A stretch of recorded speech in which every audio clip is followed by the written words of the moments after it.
Welcome back. Today's podcast is called Success in Real Estate. It's up to you. So we have some great points for you today. And remember, all of our notes, all of our points are available for you with immediate download if you go to Harris Real Estate Daily. That is our exclusive newsletter. It is a free newsletter, and all you've got to do is subscribe. And to subscribe, just drop in your email address and then pop over to your main email and then confirm you want the subscription. You will not only get our notes from that day's podcast, but you'll also get the podcast itself.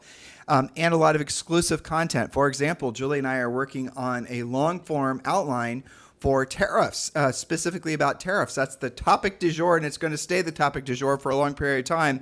And unlike yesterday, we're going to fight not to basically ramble on about tariffs when we said we wouldn't. Yes, it's a prequel, not the show. Julie's giving me a look. She wants me to shut up immediately.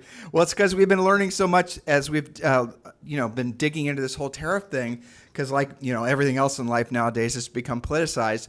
But when you actually look into the numbers of it and, use your old friend ChatGPT, it is astonishing how much the whole tariff equation is screwed up in favor of other countries. It's crazy how much U.S. goods are being tariffed, when they're being exported and imported into other countries.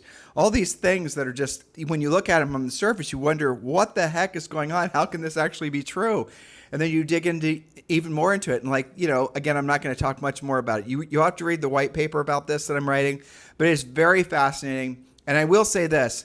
We're not doing this research on tariffs. We're obviously bending it towards real estate folks, but we're not doing it with a particular outcome in mind.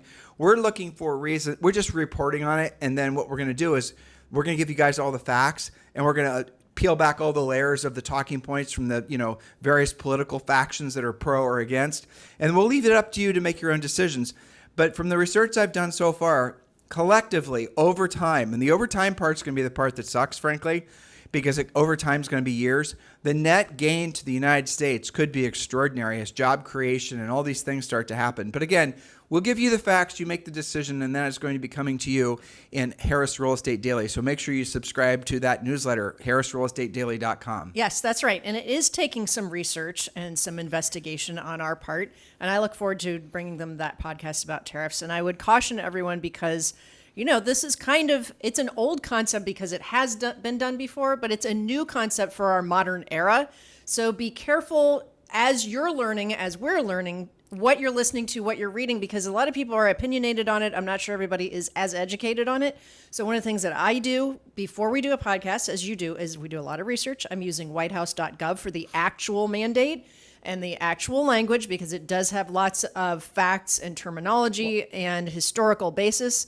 So I would caution all of you and give you a little bit of homework yourselves in a prequel to listening to that there is going to be a lot to it. I had an interesting conversation with someone that Julie and I have known for forever. We knew her in high school, and this was on Facebook, and she was explaining to me how the tariffs are going to cause it's like a hidden tax, and kind of technically she's right. It is a tax basically, but it's a voluntary tax, which kind of makes it's something you can avoid by not buying things that are being tariffed.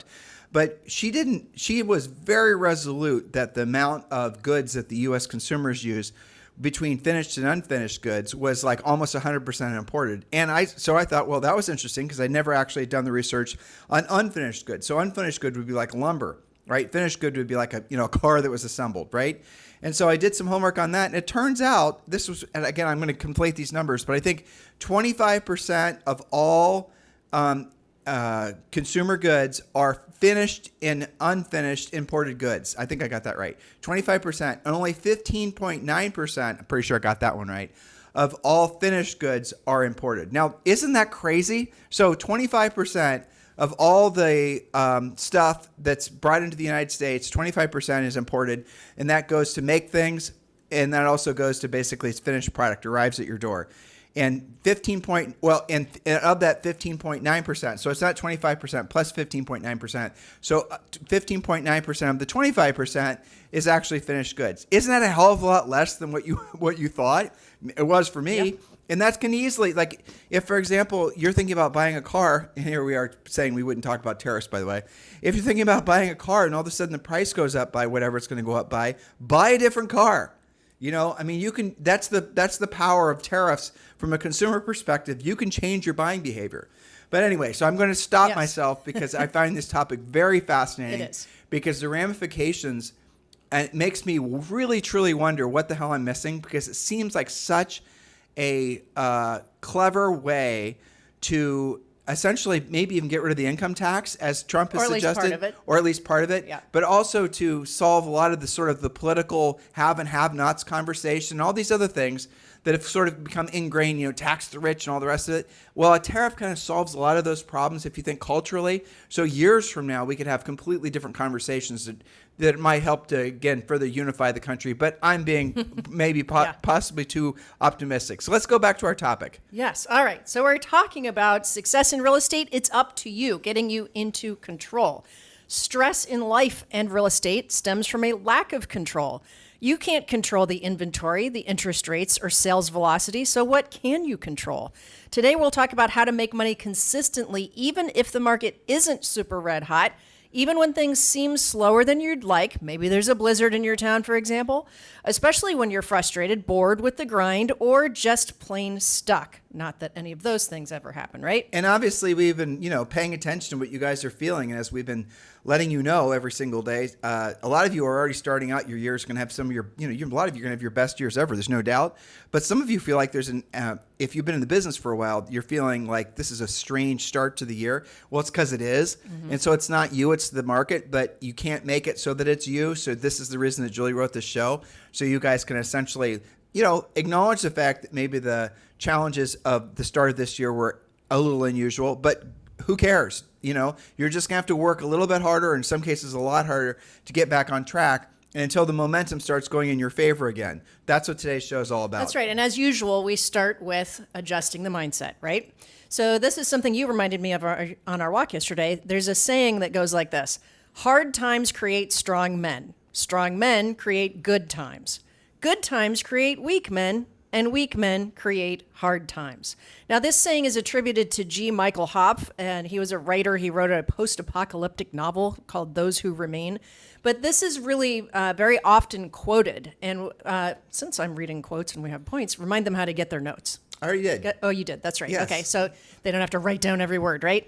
Okay, so hard times create strong men create good times create weak men, and weak men create hard times. Now, this short and often quoted saying shows that there are cycles we all have to deal with, whether economic, financial, emotional, or otherwise. Like personal cycles, not Yes. just macro cycles. A macro cycle is the economy. A micro cycle is what's actually going on inside your own head. There you go. Well put.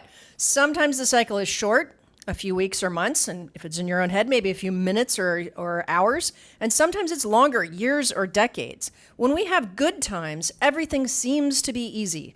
Remember when houses used to sell themselves overnight with multiple offers every time? Remember when everyone had to transact immediately out of FOMO or fear of missing out? Well, here's a question to consider. Maybe not if you just got freshly licensed, but for the rest of you. So the point is, Julie, is when the easy times basically make it so that people have maybe unrealistic expectations of what the future is going to hold, and they haven't fortified themselves in their skill set, in their financial situations, in their emotional situations. They haven't built figurative moats around themselves so that when the hard times come, when the zombies come over the hill, they're actually prepared for it. That's the essence of what we're saying. Yes, that's right. Because when you're in the moment of the easy times, don't you want it to last forever?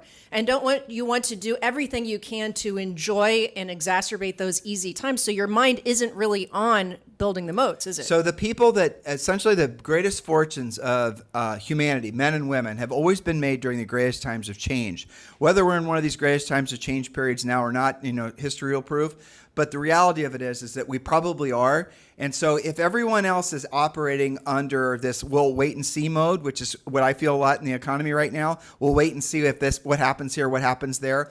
When everyone else is in the wait and see mode, especially your competition, you've got to get into the hyperactive. Just put your head down, get work done, master the art and science of doing what you don't want to do when you don't want to do it at the highest level. That way, when the easy times come back around, where everyone's starting to look good, you've already got such massive momentum, you're already operating at a completely different plane. That's the key. So when it's easy, everyone looks good. When it's hard, you're going to see that, the true talent and the drive rises to the top. We are in one of those phases now, but we're definitely going to see the light at the end of the tunnel. And Julie and I are, predicting that it's going to be towards the end of this year.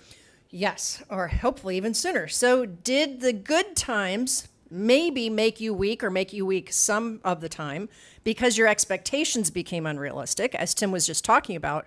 Don't be weak, be strong, even in slower times, maybe especially in slower times. And we're going to talk about how specifically on today's show. So, point number one, accept the fact that there are different cycles. Commit to being successful because of your actions, not because of market trends. If it's meant to be, it's up to me, meaning you, should be your only saying to yourself. Your success should not hinge on any of the following. And I could make a longer list, but here's the ones that come to mind. Let me just throw this in there, Julie. Yes. Unlike what everyone else on planet Earth sells, pretty much, aside from, say, water and energy and, I don't know, toilet paper, you guys are selling something that everybody needs, like those have products. Not everybody needs a new car. Not everybody needs a new computer. Not everybody needs another pair of shoes or another purse, right? But everybody needs a place to live. So you are selling something that everyone's going to buy no matter what's going on in the macro economy and what's going on with interest rates, what's going on with politics. There's still transactions that are going to happen. And it feels like there's going to be in the mid 4 millions this year as far as resale homes. And there could be around, what were we saying, another million in new construction? Yes. So there's going to be a lot of transactions. Remember, in the United States, every one of those transactions generally has 2 commissions that are going to be associated with that sale. So you're talking about 10 million plus agents getting paid, and the average sale price is $400,000. If the average commission on each side is, say, $10,000, you guys could do the math. There's a lot of money to be made, even in what definitely is feeling like, hopefully, the end of a hard time cycle. Yes, absolutely. And refer to yesterday's show because we talked about how normal people are transacting. Okay, so if it's meant to be, it's up to me should be your only saying. Your success cannot hinge on mortgage rates, on inventory levels, who's president, or how you feel about it. If you feel like working today or not, if the market's hot or not, what you heard, read, or saw this morning that put you in a bad mood, or if you think that you're too old, too young, too fat, too thin, too smart, or not smart enough for this business. If it's meant to be, it's up to me. Remember, your success is based on your actions, not on any of this other stuff. In my opinion, the most important point that she made, the little subpoints that she made that were really important, and you guys, and just think about this, okay? Are you only working at the highest level and getting results when you feel a certain way? Well, the problem is that you don't feel that particular way very often, especially if you haven't gotten enough sleep or all these other sort of, physiological things going on with your body. So if you're only working and only getting results when you feel a certain way, you're not going to get results very consistently, are you? That's the art and the science again. And I don't mean to, I say this probably too frequently, but it's definitely true. When you do what you don't want to do, when you don't want to do it at the highest level, do what you don't want to do. Make a list right now of the things that you don't want to do in real estate. I'm pretty much guarantee you they're all going to have to do with proactive lead generation. The next question is very easy. When you don't want to do it, that would be for the most of you anytime, right? All the time. And at the highest level, that's the tricky part. So the tricky part is actually doing it with the intent of accomplishing, setting a pre-qualified appointment, listing appointment ideally. You guys get it? So those 3 things together, you do no matter how you feel, no matter what else is going on in the world, no matter what the news headline was, no matter what Elon Musk said on X, blah, blah, blah. You do those things every single day, no matter what, and no matter how you feel. The feel thing is totally, only working at a high level when you feel a certain way. Where does that lead you? Is there any positive outcome for that? That's what essentially leads to hard times. Right? Yep, that's when right. Julie was going back to the saying, right? That's what leads to hard times. That's what essentially makes people soft. Too much focus on your feelings, too much focus on, all these other external things. And you have to, me time and all these little things that people, no, I want you to imagine that zombie apocalypse is here and hard times are here. How ready are you mentally and emotionally for that? Now, I'm not saying you can operate at that sort of peak level all the time, but if you did it for a half hour, 45 minutes, an hour a day, how much better would your life be? If you guys are thinking about going to the gym and you're just going to sort of walk around and walk and talk, there's a lot of walk and talkers at the gym every day, right?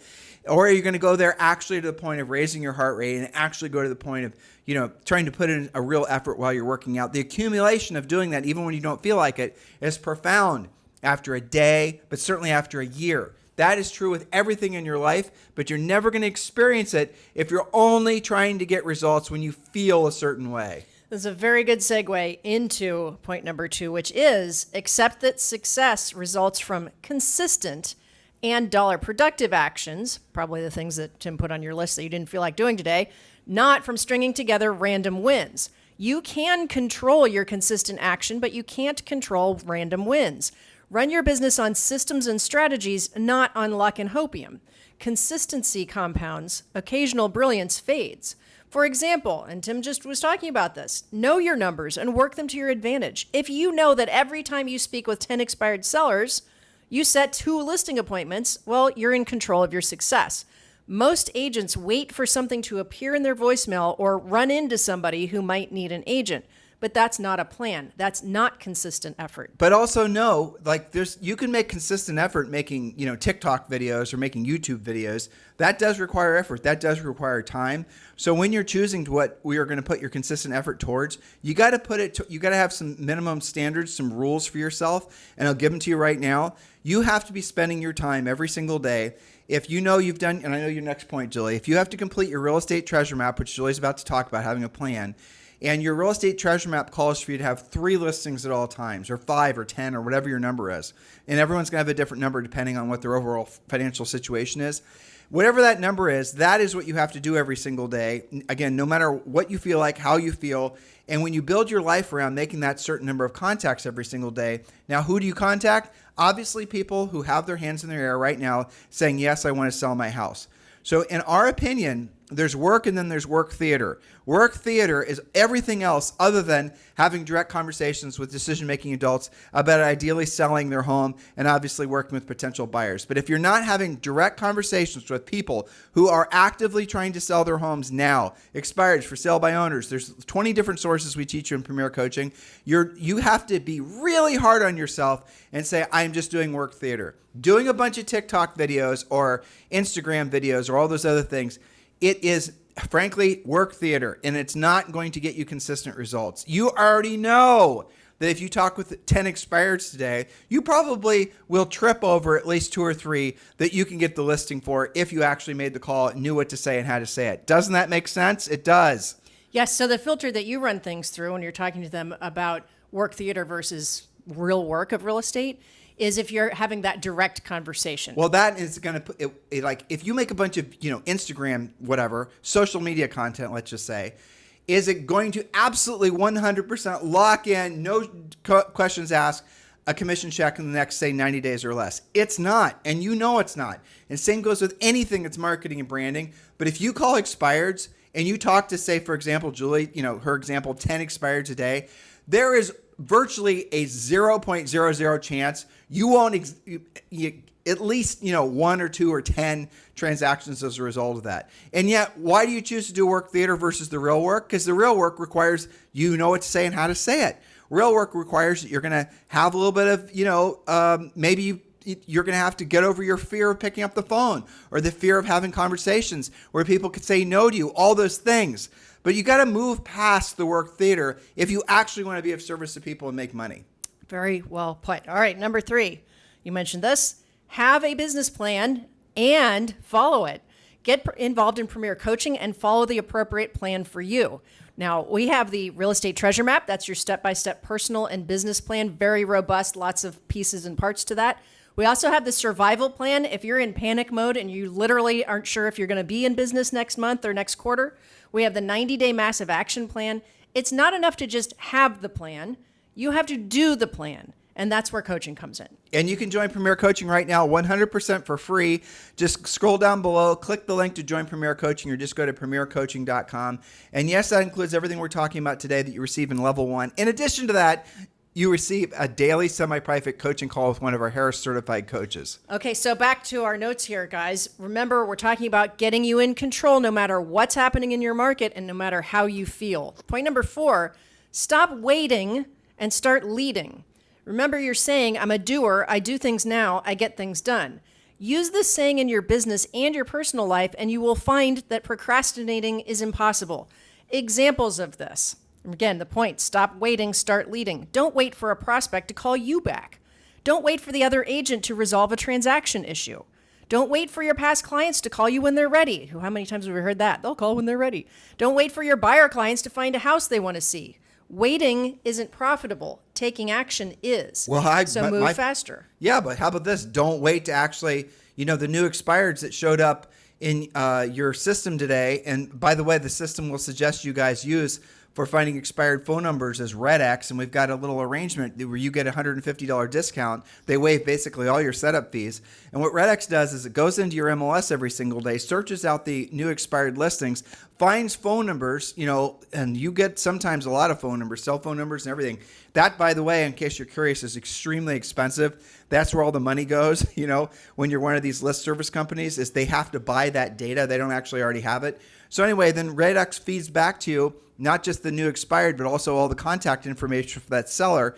And then you call them. That's it. That's the whole process. And use our scripts. So text the word RED, R-E-D, to 47372. Text the word RED, R-E-D, to 47372. And we'll text you back a link to join, to basically subscribe to RedX, and it saves you $150 right out of the gates. So text the word RED, R-E-D, to 47372. Yes, and you've just removed their biggest objection. I can't find phone numbers. Now you don't have that problem. And some of you guys, look, if you're saying, well, I don't need to get them from RedX, or there's a couple other services, but RedX is the one we have been aligned with the longest, and you're saying, well, I'll just look them up myself, you're really not serious about going after expireds, because the amount of time you're going to have to take to go, and money you're going to have to spend to find phone numbers, it just tells me that you're not serious. It should tell you you're not serious. You'd be doing it if you were going to.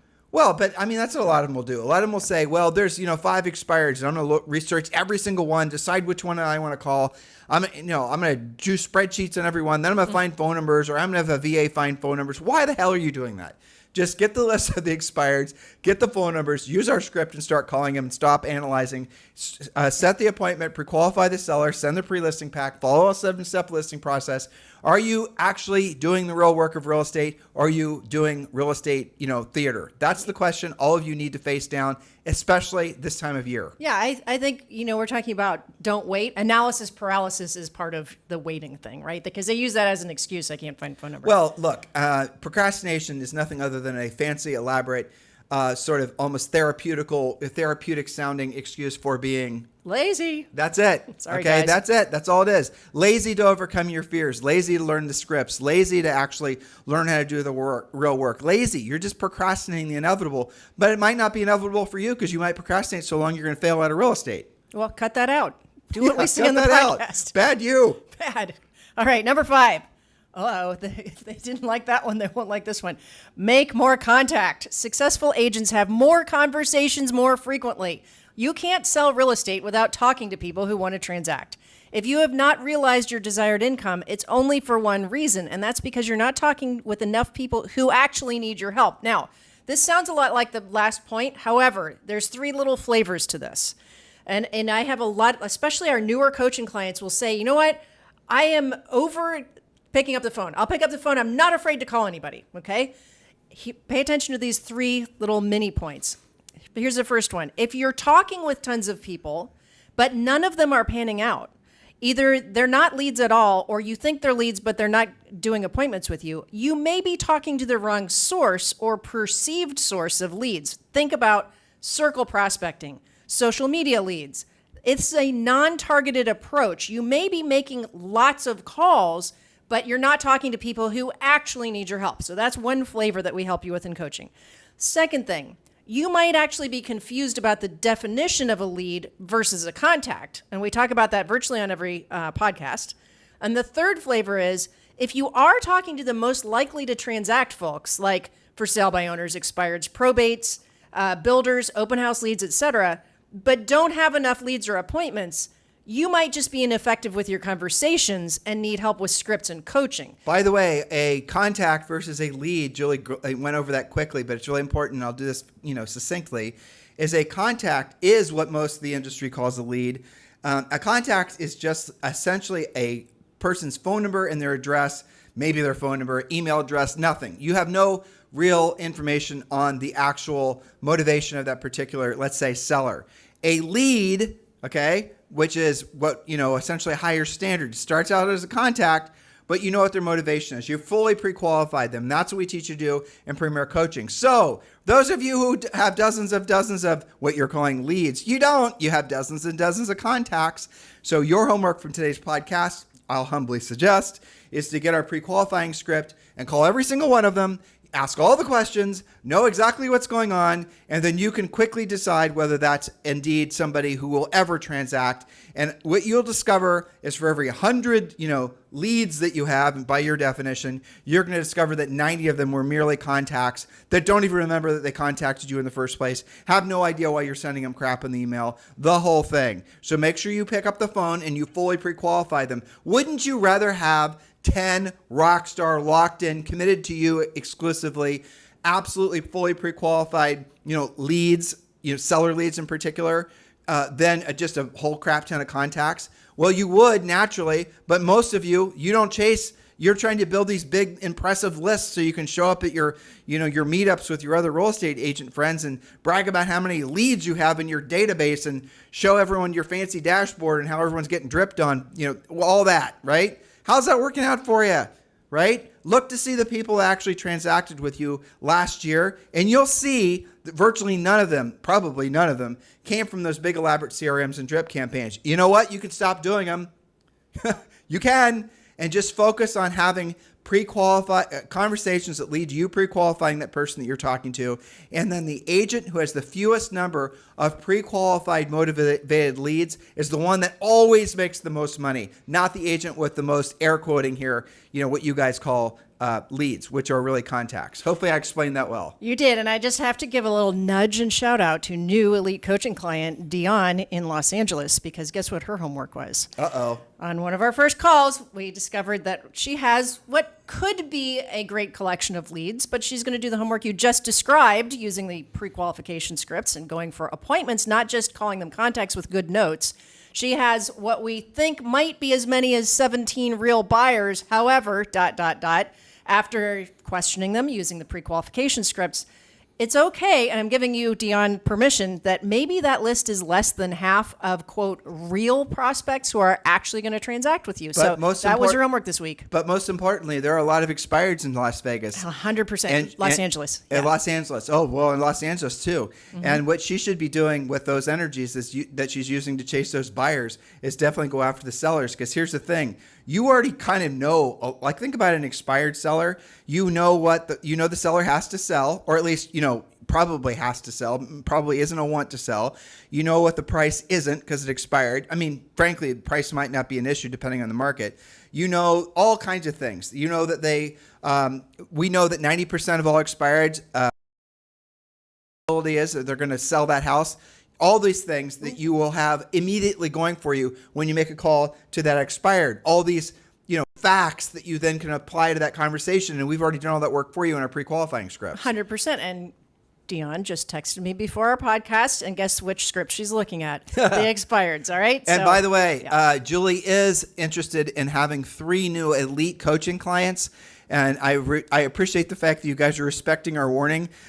Julie is A, picky, and B, expensive. So if you're interested in being coached directly by Julie, our head coach at our coaching organization, she is interested in having 3 clients, and the filter is very simple. Just text me directly, 512-758-0206, and let me know in the text about your background. And probably if you're a new agent, probably isn't a great fit for you. It just depends on a whole bunch of other factors. But really, at the end of the day, this is most of Julie's coaching clients are agents that are very much on the ascension or have arrived but ready to go to the next level. She also has some interesting group of agents that she's personally coaching that have been in the business for a long time that are multi-millionaires and they're looking to exit. Those are kind of fun calls too.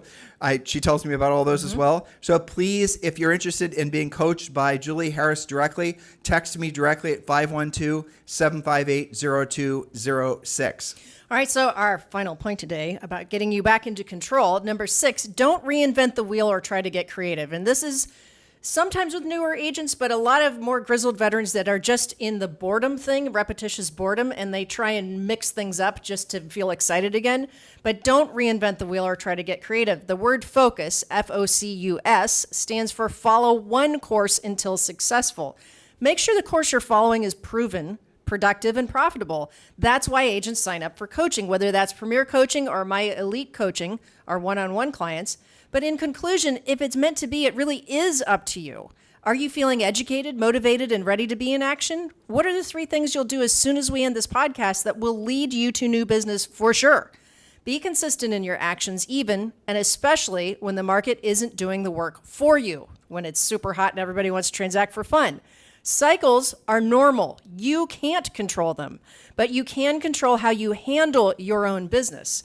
And I'm going to leave them with a quote from Leonardo da Vinci, who was talking about self-mastery, because much of what we talked about today was about that. So just take a half step back, Jules. Sure. With the last thing you just read, I know that a vast majority of agents spend vastly too much of their time on social media trying to intermingle with other agents who are also looking for some sense of direction. Yes. And we get pulled into those conversations sometimes when you guys tag us. And the other agents are asking, what should I do now? I just had a closing. Where should I spend my money? All these hapless, directionless agents. Those are the ones that are in, 71% of all agents last year didn't sell a single house. Those are the ones that are spending all the time, looking for what they should do next, looking for the next shiny object, not actually, even some of those people, when they're exposed to our podcast, we make it very plain and clear. We're practical and tactical about the coaching we provide. Even when we give them the recipe for success, they join Premier Coaching or whatever, they don't do anything with the information because they don't want to actually rise to the occasion that markets like this offer, and they truly don't want to drill down and do what they don't want to do, and they don't want to do it at the highest level. So I want you to really do a little bit of self-diagnostics, if that's all you do from today's show, and be introspective and be honest with yourself. Are you in this for the long haul? Are you in this business to actually create the best version of yourself as a real estate practitioner? Are you in this to create enough profit from your real estate transactions where you could actually be rich? In other words, you have enough profit, you invest that into other things that create passive income for you. Rich is by our definition is where your money works for you and you no longer have to work for your money. What are you actually in this business for? Are you just in it to basically, get attention, be an Instagram influencer? What game are you trying to win? I'll suggest you try to win the you game, and the you game, the one that you will appreciate the most, is when you are in the future, essentially rich, where you've been successful, not because a bunch of other people recognize you as successful, you have a bunch of Instagram followers, but because you bought the rental properties, because you bought the dividend paying stock, because you've actually been a true leader in your family, in your community, as someone that was actually able to help a lot of, folks buy and sell real estate. Rise to the occasion that markets like this create, because I have mentioned this before, and it's definitely true. The greatest fortunes of men and women are definitely made during the greatest times of change, which is what we're experiencing now. And Julie has a very nerdy quote from Leonardo da Vinci, of course. Well, on topic to what you just said about investing in yourself. Leonardo said, "One can have no smaller or greater mastery than mastery of oneself. You will never have a greater or lesser dominion than that over yourself. The height of your success is gauged by your self-mastery, the depth of your failure by your self-abandonment. Those who cannot establish dominion over themselves will have no dominion over others." That's why this podcast was about getting you into control. If it's meant to be, it's up to me. I'm a doer. I do things now. I get things done. So that's the pod. It's time for you to get things done. Have a fantastic day. We'll talk with you on the show tomorrow.